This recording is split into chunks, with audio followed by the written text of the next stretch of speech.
So it's been about a week since we got back from Ikaria, and I miss it already. I already want to go back. So I can't wait to integrate the lessons that I learned over there into my life on a regular basis.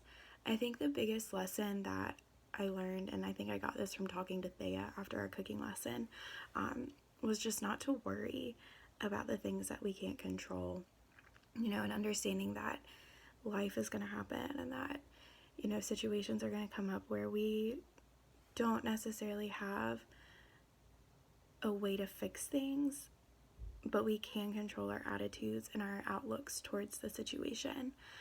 So I think just kind of putting that in perspective, and especially with applications to graduate schools coming up, understanding that, I can work hard and I can get all my information in and get all my resources into the schools that I'm applying to.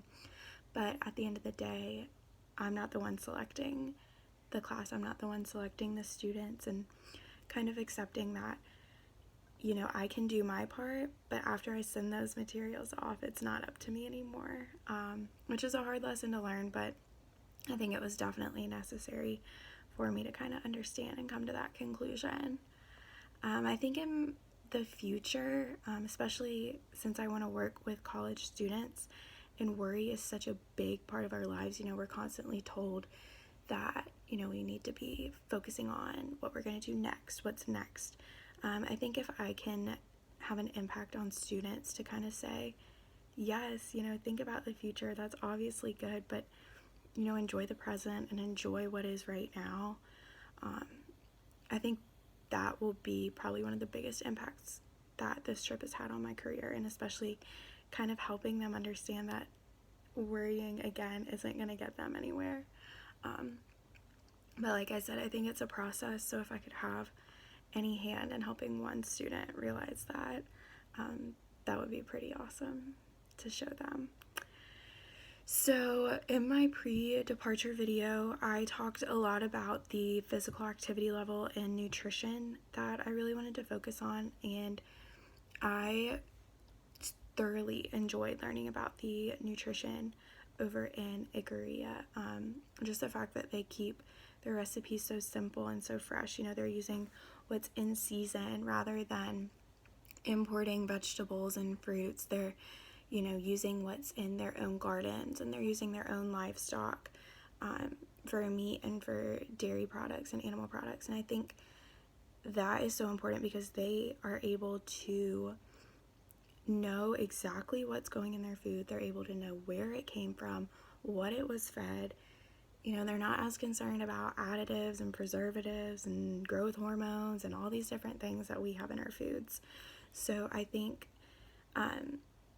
in the future, being able to kind of decide, okay, well, this vegetable is in season, so I'm going to buy this versus this that was imported. I think that'll have a big impact on my personal nutrition.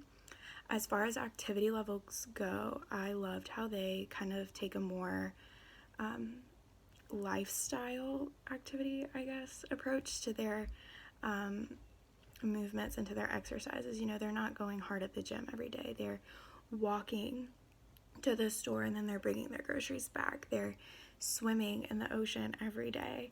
And they're just enjoying their lives. They're not focused on getting in one more rep or one more mile. They're thinking, okay, this is what's going to do my body the best, and this is what I need to do for my own sanity and well-being. So I think those lessons are really important to learn, especially as an exercise science major who we think all the time, like, let me go to the gym and let me bang all these reps out, but sometimes that's not always the best for our bodies. I also think their social life of having that community is so important. They always have support.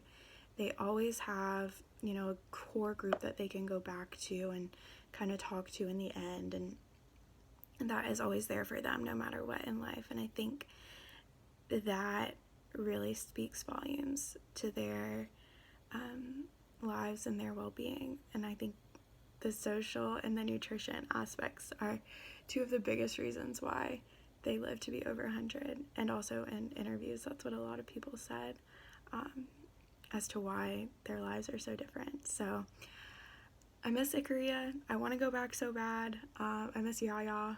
and her sweet little ginger cookies. But I can't wait to kind of put into place what I learned over there in my day-to-day life in Wilmington.